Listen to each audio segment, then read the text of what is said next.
ETF index mutual funds నేర్చుకుని stock మార్కెట్లో రాణించాలనుకుంటున్నారా? వెంటనే ఈ నెంబర్కి కాల్ చేయండి. నమస్తే, welcome back to Suman TV. Present మనతో పాటు ఉన్నారు తోడు నీడ ఆర్గనైజేషన్ ఫౌండర్ రాజేశ్వరి మేడం. నమస్తే మ్యామ్. నమస్తే నవీన. మేడం, మీరు శుభలగ్నం సినిమా చూసే ఉంటారు. చూశాను. ఆమని రోజా, అందులో భర్తని అమ్మేస్తుంది కదా ఆమని. అయితే ఇక్కడ భూపాల్లో ఒక ఇదే సేమ్ సీన్ రిపీట్ అయింది. ₹1,50,00,000కి భర్తను అమ్మేసిందంట. నేను కూడా చూసాను. అసలు భర్త కూడా చూడండి, నేను ప్రియురాల దగ్గరే ఉంటానని చెప్పడంతో భార్య ఇంకా డిమాండ్ చేయడము, వెంటనే ఆ ప్రియురాలు మరి ₹1,50,00,000 ఇచ్చి కొనేయడము. అసలు ఏంటి ఏం వయసు ఎంత వాళ్ళ 40+ ఏమో కదా. అసలు 40+ మేడం. అసలు 40+ ఇద్దరు పిల్లలు ఉన్నారు. వయసులో. మళ్ళీ మరి ఏం జరుగుతుంది సమాజంలో? మరి ఏంటంటే ఒకసారి మేడం, మరి సమాజం ఏంటంటే కొత్త పొక్కడలు పోతూ ఉంటుంది. అంటే సమాజం ఎప్పుడు కూడా దానికి అనుకూలంగా కావాల్సినవి మలుచుకుంటూ ఉంటుంది. ఇప్పుడు ఇల్లీగల్ రిలేషన్స్ ఉన్నాయి. మన దాంట్లో పద్మవ్యూహం వాటిలో చూస్తూ ఉంటాం. ఒక్కొక్కళ్ళకి 2 ముగ్గురేసి వాళ్ళని చూస్తే లేబర్లా ఉంటారు. ఏమిటో మరి అంత మైకా నాకు అర్థం కాదు వాళ్ళకి. అలాగే ఇప్పుడు ఈయన కూడా అంటే ఒక పద్ధతి, ఒక సిస్టమ్ ఉండాలి కదా. ఆవిడ దగ్గరికి నేను వెళ్ళిపోతా, ఊరికే వెళ్ళమందుకు నేను క్యాష్ చేసుకుంటా అని ఎవరి లాభం వాళ్ళు చూసుకున్నారు. ఆవిడ దగ్గరికి వెళ్ళిపోవడం ఆయనకి లాభం, క్యాష్ చేసుకోవడం ఈవిడికి లాభం, డబ్బులు పోయినా కావాల్సిన వాడిని పొందానన్నది ఆవిడకి లాభం. 10 ఏళ్ల తర్వాత ఏం చేస్తారు, 60 ఏళ్ల తర్వాత ఏం చేస్తారు, 70 ఏళ్ల తర్వాత ఏం చేస్తారు? అప్పుడు ఈ మనిషి అక్కర్లేదని పడేస్తారా? అది అంటే భార్యాభర్తల మధ్య ఉండేటువంటి ఒక ఎమోషనల్ రిలేషన్ని భ్రష్టు పట్టించి ఇలాగా మార్కెట్. ఇంకొకటి, భర్తను అమ్మేయడానికి వాడు ఏమైనా ఆవా, దూడ, మంచమా, కుర్చీయా, ఫర్నిచరా? అసలు ఈ అమ్మాలనే ఆలోచన ఎలా వచ్చింది? అంటే నీకు డబ్బే ముఖ్యమా భర్త కంటే? ₹1,00,00,000 ఉంటే ఏదో మొగుడు లేకపోతే అనుకుందా? మరి అసలు మరి లవరే కావాలని అంటున్నాడు కదా మేడం, ఆ మాత్రం ఏం చేస్తుంది మరి? నాకు ప్రియురాల దగ్గరికి వెళ్ళడమే కావాలని అంటున్నాడు ఆయన. అప్పుడు భార్య ఏం చేస్తుంది మరి అంటున్నాడు. అసలు అది పెద్ద దరిద్రం.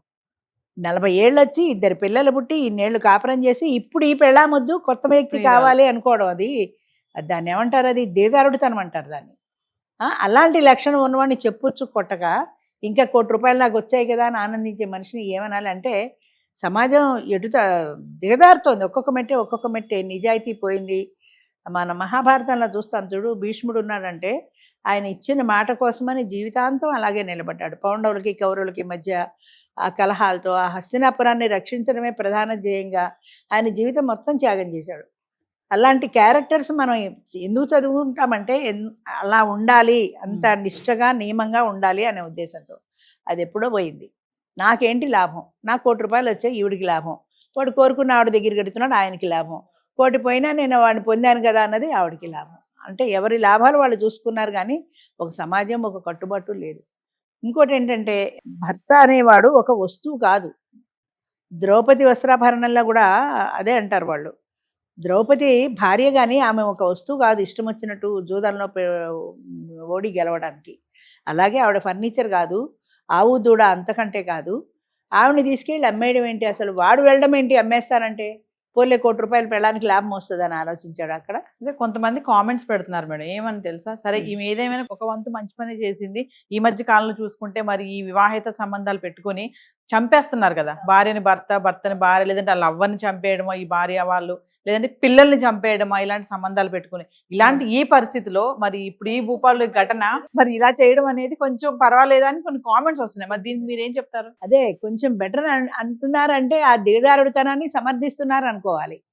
ఇది బతకనిచ్చింది కదా, అదే చాలా బెటరు అని అనుకుంటే అసలు బతకనివ్వడానికి ఆవిడెవరు, చంపడానికి ఆవిడెవరు? చేసేది తప్పే అయి ఉండొచ్చు, కానీ ఇది కూడా తప్పే కదా. నీకు ఇష్టం లేకపోతే విడాకులు తీసుకుని వెళ్ళిపో. ఆమె దగ్గర ₹1,00,00,000 తీసుకోవడం ఏంటి? అంటే నాకు లాభం వస్తుంది అనే దృష్టి తప్ప నీతి, న్యాయం, నిజాయితీ ఇవేమీ లేవు. అంచేత అది ఆ దిగజారుడుతనాన్ని ఏమనాలో, సమాజం ఎటుపోతుంది అనాలో. కొన్నాళ్ళు పోతే ఇంకా తెలివితేటలు మీరితే మొగుళ్ళు పెళ్ళాలని నమ్మడం మొదలెడతారు. ఎందుకంటే ఆడదానికి సహజంగా డిమాండ్ ఉంటుంది. అంచేత 40 years లోపల 30-40 మధ్యలో పెళ్ళాలు అమ్మేయడం మొదలెడితే మార్కెట్లో రేట్ ఇచ్చి కొనుక్కునే వాళ్ళు చాలా మంది ఉంటారు.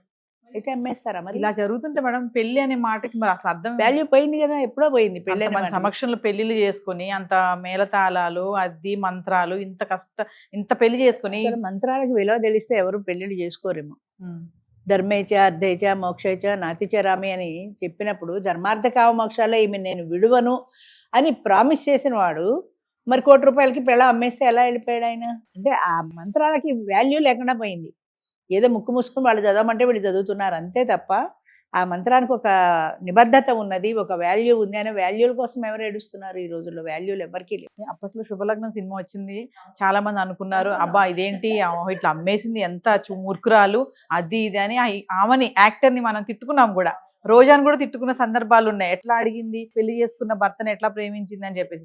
మరి నిజంగా సొసైటీలో ఇలాంటి జరుగుతున్నప్పుడు మేడం సమాజం ఏం నేర్చుకుంటుంది ఇక్కడ నుంచి? కపుల్సే కానీ పిల్లలు ముఖ్యంగా చూసుకుంటే యంగ్స్టర్స్ ఏం నేర్చుకుంటారంటే, ఓ ఇలా చేసుకోవచ్చు నేర్చుకుంటారు. ఏదైనా మంచి అయినా చెడ్డైనా ఇప్పుడు సినిమాల్లో చూపించారనుకో, ఒక విలన్ ఉంటాడు, బోల్డన్ని కోట్లు సంపాదిస్తాడు, బ్యాంకు లూటీ చేస్తాడు, మర్డర్లు చేస్తాడు, అన్ని దుర్మార్గాలే చేస్తాడు, హాయిగా లైఫ్ ఎంజాయ్ చేస్తాడు. చివరిలో వాడిని పట్టుకుని జైల్లో పెడతారు. అంటే వాడు చెప్పే నీతి ఏంటంటే ఇలా దుర్మార్గాలు చేసిన వాడు ఏదో ఒక రోజు దొరుకుతాడని. కానీ చూసేవాళ్ళు ఏమనుకుంటారు, దొరికినప్పుడు కదా, దొరకనంతకాలం వాడు లైఫ్ ఎంజాయ్ చేశాడు కదా, మనం కూడా హాయిగా అలా ఎంజాయ్ చేయొచ్చు కదా అనే అనుకుంటారు. కానీ దొరికితే జైల్లో పెడతారన్న సంగతి ఎవ్వరు ఆలోచించరు. ఇప్పుడు ఇన్ని మర్డర్లు జరుగుతున్నాయంటే పట్టుబడతాననే ఉద్దేశంతో ఎవరు చేయరు, పట్టుబడిననే అనుకుంటారు. దొరికిన తర్వాత జైల్లో పెడితే అప్పటి సంగతి చూద్దాంలే, అప్పటిదాకా సుఖంగా ఉండొచ్చు కదా అన్న ధోరణే ఉంటుంది తప్ప. అంచేత ప్రపంచంలో చాలాసార్లు చెప్పాను నేను ఇది కూడా. సత్యహరిశ్చంద్రుడి పాఠం విని మీకేం అర్థమైంది అంటే, జీవితంలో నిజం చెప్పకూడదని అర్థమైంది అన్నట్ట. నిజం చెప్పబట్టి కదా ఆయనకి అన్ని కష్టాలు వచ్చాయి. అన్ని కష్టాలు వచ్చినా ఆయన ఫేస్ చేశాడు. కానీ ఆయన నమ్మిన న్యాయాన్ని అబద్ధం ఆడలేదు ఆయన. అది ఎందుకు అర్థం చేసుకోరు? ఆ పాయింట్ అర్థం చేసుకోరు.